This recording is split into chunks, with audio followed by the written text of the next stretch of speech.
HeyImLee and welcome back to another Top 10 episode list. With the recent release of the ever-so-popular Pokemon Go, I wanted to do a fun little list of my top 10 favorite Pokemon from the original Generation 1 list. Just a reminder, this is just my opinion, so if you have a different opinion, post your top 10 in the comments below and let me know. With that said, here we go! Number 10, Arcanine, the evolved form of Growlithe. This legendary Fire-type Pokemon was always a favorite of mine, mostly because it's a giant fluffy dog and I'm a huge dog lover. I especially love that Arcanine later on in games received its Flash Fire ability. I mean, there was nothing better than, like, you're about to get hit with a giant Fire Blast and then Arcanine just absorbs it, doesn't take any damage, and then retaliates and leads you to victory. Arcanine also comes off as a fiercely brave and loyal Pokemon. It's also extremely graceful when it runs, which you can definitely see in the intro for the Pokemon anime. Because of all these qualities, Arcanine definitely makes it on the top 10 list. He is a wonderful flamin' pooch. Number 9, Snorlax. Snorlax was always a favorite Pokemon of mine. I always loved how it was just this giant, fat Pokemon that just ate all day. I mean, it just slept and was also super strong. Apparently, Snorlax will keep eating until it consumes 900 pounds of food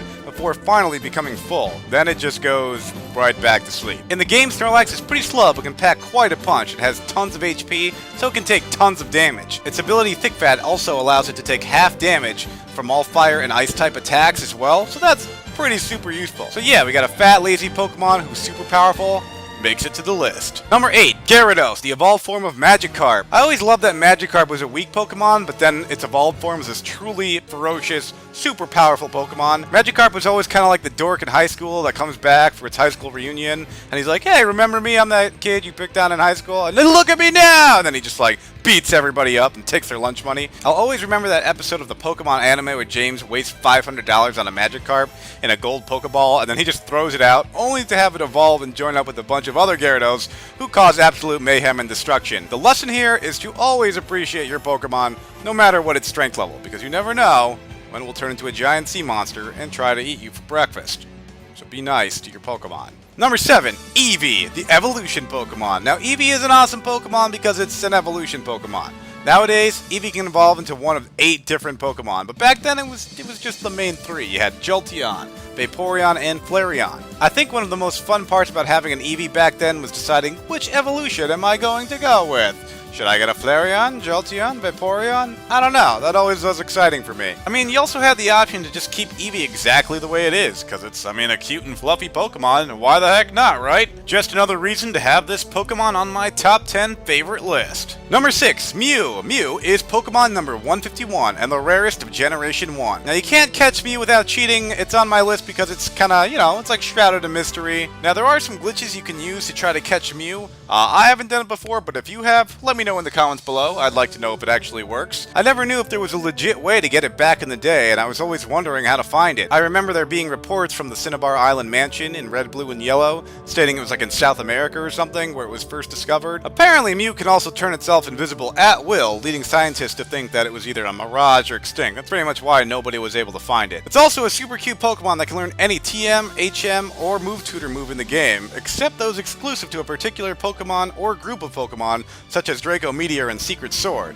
Being a super rare and cuddly Pokemon that can learn anything pretty much in the game? Yeah, it's on the list. Number 5, Mewtwo. Now, Mew may be adorable, but its cloned counterpart, Mewtwo, is kind of the opposite. When an eyelash from Mew was cloned, the result was Mewtwo, the most powerful Pokemon of Generation 1. You encountered the 150th Pokemon in Cerulean Cave after you defeated the Elite Four, and it was considered like the last and ultimate challenge of Pokemon Red, Blue, and Yellow. Now, if you could catch Mewtwo, you were considered the ultimate Pokemon Master. I always thought Mewtwo was just awesome just because of how powerful and challenging it was. I also thought it was cool that this Pokemon was not born, but it was made by man.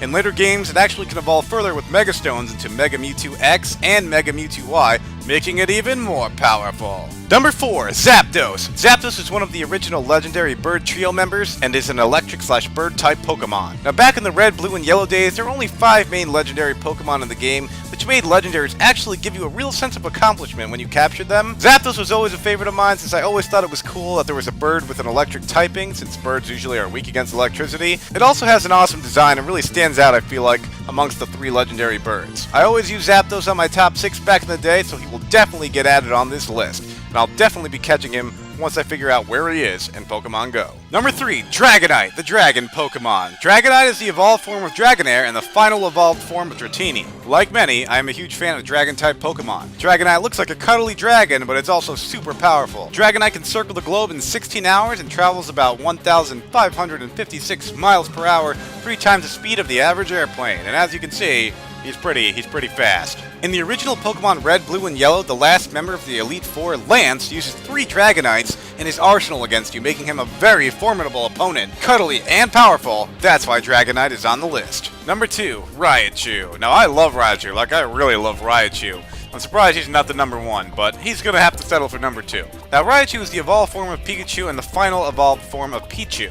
Now back when everyone was all about Pikachu, when Red and Blue and Yellow first came out, I always wondered if Pikachu ever evolved. I remember a kid back in middle school telling me, yeah, Pikachu turned into Raichu with a Thunderstone, and I was way too excited to see what that looked like. I remember that same kid telling me about a Pokemon episode where Ash fights Lieutenant Surge, and it's like the ultimate Pikachu vs. Raichu episode. Although Raichu has tons of power, it's not very quick unless it keeps its moves it learned early on from the Pikachu stage, so don't make this mistake like Lieutenant Surge did and evolve it too fast. Also, on a side note, I totally evolved my Pikachu from Pokemon Yellow after trading it to my Pokemon Red game and then trading it back. I'm sure I wasn't too happy about that, but whatever. I love Raichu, and that's why he's on the list. And coming in at the number 1 spot is Charizard. Now I know what you're thinking. Everybody likes Charizard. Well, so do I. Now Charizard is the evolved form of Charmeleon and the final evolved form of Charmander. Charizard's a fire/flying type, and he totally looks like a dragon, but he's not a dragon type. I always thought Charmander was a super cute looking Pokemon, and I loved Charmeleon since it was like the stronger/fiercer looking Charmander.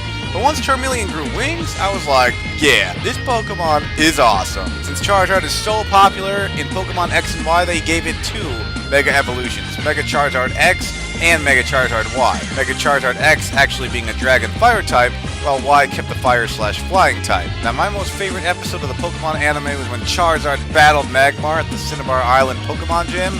It was just such an epic battle over a volcano. I mean, Charizard caught a Fire Blast. It doesn't get more awesome than that. Bottom line is, Charizard is just the most popular Pokemon, and he is my favorite Pokemon. I always make sure I have room on my 6 Pokemon team for Charizard. And yes, I think we can all agree that Pikachu is very popular. Although he wasn't really on my top 10 favorite list, I'm pretty sure everybody loves Pikachu. I will give Pikachu an honorable mention. Hey guys, thank you so much for watching my latest top 10 video. If you liked it and want to see more of it, hit that like button, share, and subscribe. Now go out, play some Pokemon Go, and try to catch them all. But be safe while playing. Like Ra's al Ghul always says, always mind your surroundings. Alright, I'll catch you guys next time. Adios.